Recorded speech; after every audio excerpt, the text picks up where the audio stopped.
जय श्री राधे राधे। बहुत रोचक कथा है कृष्ण जाप की महिमा।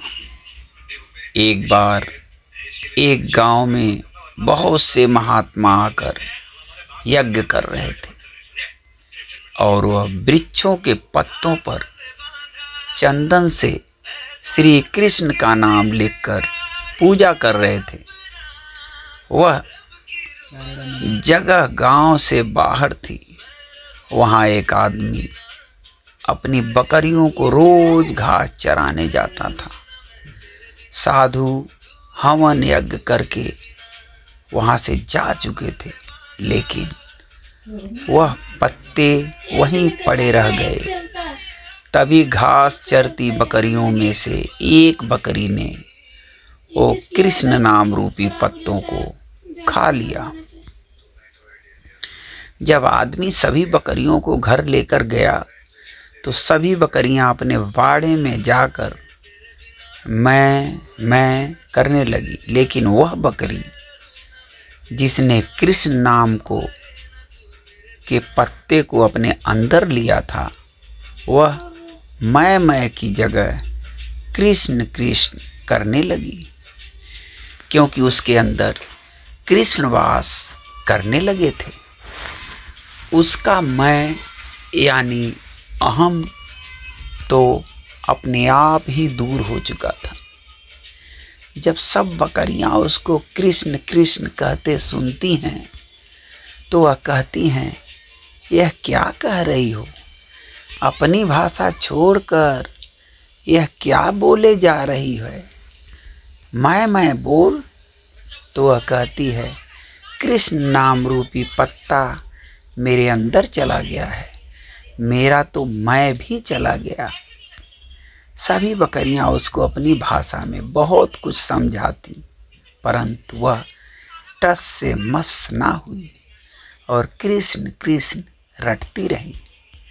सभी बकरियों ने यह निर्णय किया कि इसको अपनी टोली से बाहर ही कर देते हैं।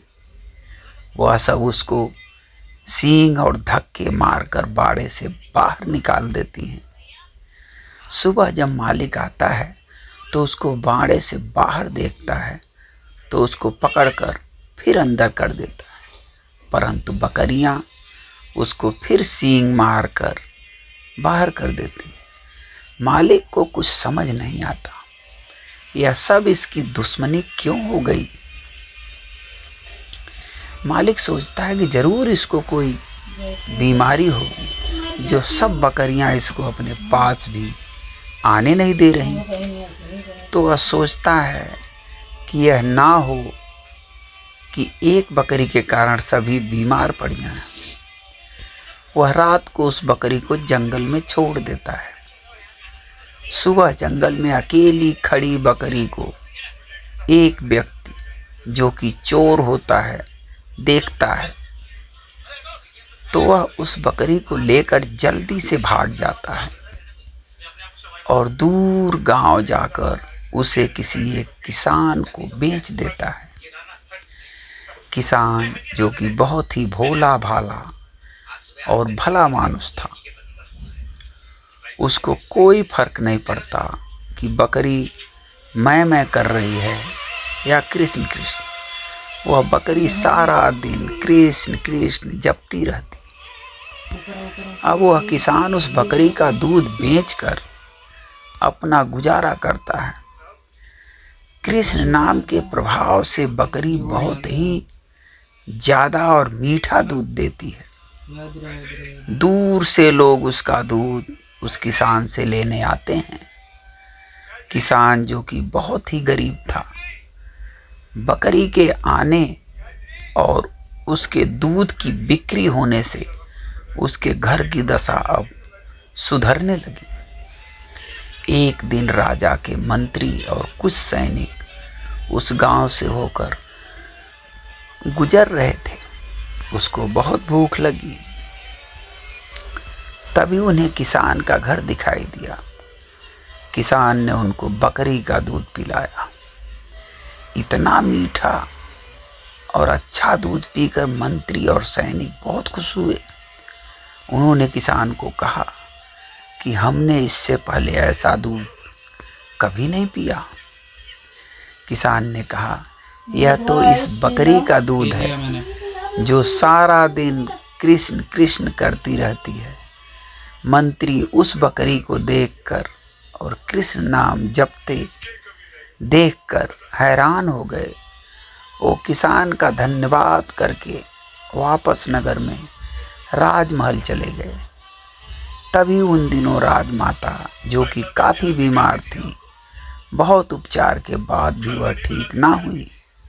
राजगुरु ने कहा, माताजी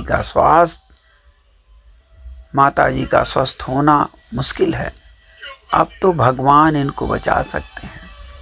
राजगुरु ने कहा कि अब आप माताजी के पास बैठकर ज़्यादा से ज़्यादा ठाकुर जी का नाम लो। राजा, जो कि काफ़ी व्यस्त रहता था, सारा दिन राजपाट संभाले या माताजी के पास बैठे। नगर में किसी के पास भी इतना समय नहीं कि राजमाता के पास बैठकर भगवान का नाम ले। तभी मंत्री को वह बकरी याद आई जो कि हमेशा कृष्ण कृष्ण का जाप करती रहती। मंत्री ने राजा को इसके बारे में बताया। पहले तो राजा को विश्वास ना हुआ, परंतु मंत्री जब राजा को अपने साथ उस किसान के घर ले गया तो राजा ने बकरी को कृष्ण नाम का जाप करते हुए सुना तो वह हैरान हो गया। राजा किसान से बोला कि आप यह बकरी मुझे दे दो। किसान बड़ी विनम्रता से हाथ जोड़कर राजा से बोला कि इसके कारण ही तो मेरे घर के हालात ठीक हुए। अगर मैं यह आपको दे दूंगा तो मैं फिर से भूखा मरूंगा। राजा ने कहा कि आप फिक्र ना करो, मैं आपको इतना धन दूंगा कि आपकी गरीबी दूर हो जाएगी। अब किसान ने खुशी खुशी बकरी को राजा को दे दिया। अब तो बकरी राजमहल में राजमाता के पास बैठकर निरंतर कृष्ण कृष्ण का जाप करती। कृष्ण नाम के कानों में पड़ने से और बकरी का मीठा और स्वच्छ दूध पीने से राजमाता की सेहत में सुधार होने लगा और धीरे धीरे वह बिल्कुल ठीक हो गई। अब तो बकरी राजमहल में राजा के पास ही रहने लगी। तभी उसकी संगत से पूरा राजमहल कृष्ण कृष्ण का जाप करने लगा। अब पूरे राजमहल और पूरे नगर में कृष्ण रूपी माहौल हो गया। एक बकरी, जो कि एक पशु है, कृष्ण नाम के प्रभाव से सीधे राजमहल में पहुंच गई और उसकी मैं यानी अहम खत्म हो गई। तो क्या हम इंसान निरंतर कृष्ण का जाप करने से हम भव से पार नहीं हो जाएंगे? हमें अपने आराध्य देव की शरण में जाना चाहिए। जय जय श्री राधे, जय जय श्री राधे कृष्णा।